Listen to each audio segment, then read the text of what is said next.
இந்த ஆண்டாள் குப்பத்துக்குள்ள அடிதடி பண்ற எண்ணத்தோட இதுவரைக்கும் எவனும் காலடி எடுத்து வச்சதில்லை. அப்படி காலடி எடுத்து வச்சவன் எவனும் உசுரோட திரும்பி போனதா சரித்திரமே கிடையாது.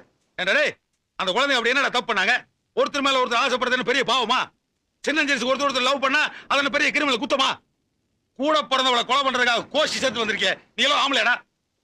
அண்ணன் தம்பிகளை இப்படி மிருக வரி பிடிச்ச அலையினாலதான் அந்த குழந்தை இந்த குடிசுக்குள்ள கிடக்குறாங்க. அவங்களா விருப்பப்பட்டு போற வரைக்கும் அவங்க இங்கதான் இருப்பாங்க.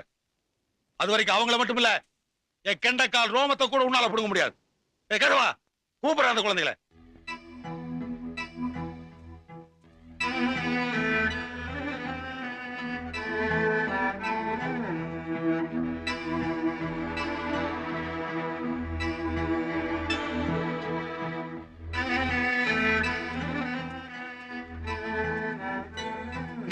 தொடங்கடா, இங்கதான் இருக்காங்க. ஏன்டா போன மாதிரி நிக்கிறீங்க? உண்மையிலேயே உப்பு போட்டு திங்கிற உசுருல ஜென்மங்களா இருந்தா தொடங்க பார்க்கலாம். ஏன்டா பேசாம இருக்கீங்க? அட ஏன் பேசாம இருக்கீங்க?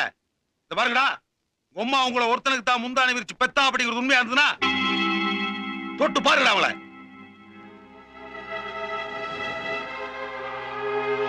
தொடுங்கடா. இந்த ஜென்மத்தில் இல்ல, இன்னும் 7 ஜென்மம் எடுத்தாலும் அவ மேல எங்க கைப்படாது.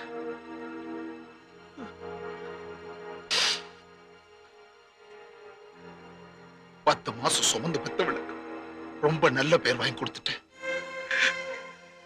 எங்களை பார்த்த உடனே அவனை தூக்கி எரிஞ்சிட்டு ஓடி வந்து ஓனிய மாறுல சாஞ்சுக்கிட்டு அண்ணா என்ன மன்னிச்சிருன்னு சொல்லுவேன் நினைச்சு மறந்துட்டேன்.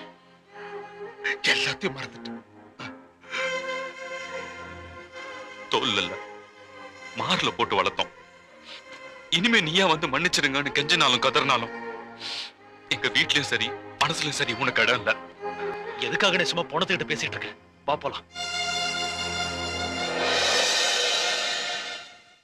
நாங்க தோத்துட்டதா யாரும் நினைக்காதீங்க. எங்க அம்மா ஒருத்தனதான் முந்தாணி விரிச்சான்றதை நிரூபிச்சு காட்டுறேன்.